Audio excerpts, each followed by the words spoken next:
रहंदी जंग असांजी जारी रहंदी जेतिरी रात जारी रहंदी जंग असांजी जारी रहंदी जारी आहे जारी रहंदी जंग असांजी जारी रहंदी सिंध यूनिवर्सिटी जे पास उम्मीदवारनि खे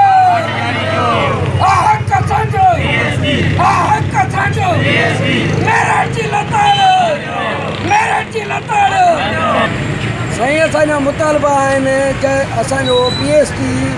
सिंध यूनिवर्सिटी में तक़रीबन असांखे 10 साल थी विया आहिनि असां टेस्ट ॾिनीसीं तक़रीबन असांखे 10 साल थी विया आहिनि हिन महिल ताईं असांखे नज़रअंदाज़ कयो थो वञे ऐं असांजी जाइ ते हितां जो अॻूणे जो ज़िले कमर्शियल कोर्ट SDO ऐं DO मिली भगत करे ऐं ॿिनि 40 माण्हुनि खां पैसा वठी करे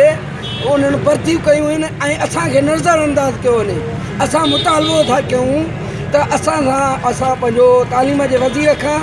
ऐं वफ़ाक़ खां त इनकारी करे कमेटी क़ाइमु कई वञे इनकारी करे जांच करे ऐं उनखे हटाए करे असांजो जेको हक़ु आहे असांखे हक़ु ॾिनो वञे न त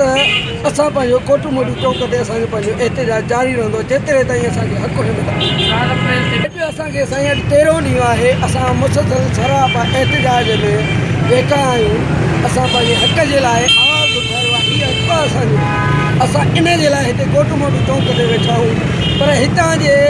अॻुवाणनि खे ऐं जेके पंहिंजो MNA MPA ऐं नादर मस्ती ऐं पुलिस में फरियाल तारपुल ऐं हीउ जेको नओं जेको MNA मीराली पंहिंजो आफ्ताब शाह मीराणी चूंडिजी आयो आहे उन बि हिन महिल ताईं शहदाद कोटू मोटू ते चकर न आयो आहे त हीअ दोस्त हे वीचारा ग़रीब छाजे लाइ चौक ते वेठा आहिनि पुछा करण लाइ असांखां कोई तयारु न आहे बाबा असां मुतालबो था कयूं पंहिंजे हक़ जे लाइ घुर था कयूं त महिरबानी करे असांखे पंहिंजो मुतालबो पंहिंजो हक़ु ॾिनो वञे जेको असांखे पंहिंजो पास थिया आहियूं असांजो हक़ु आहे असांखे हक़ु ॾिनो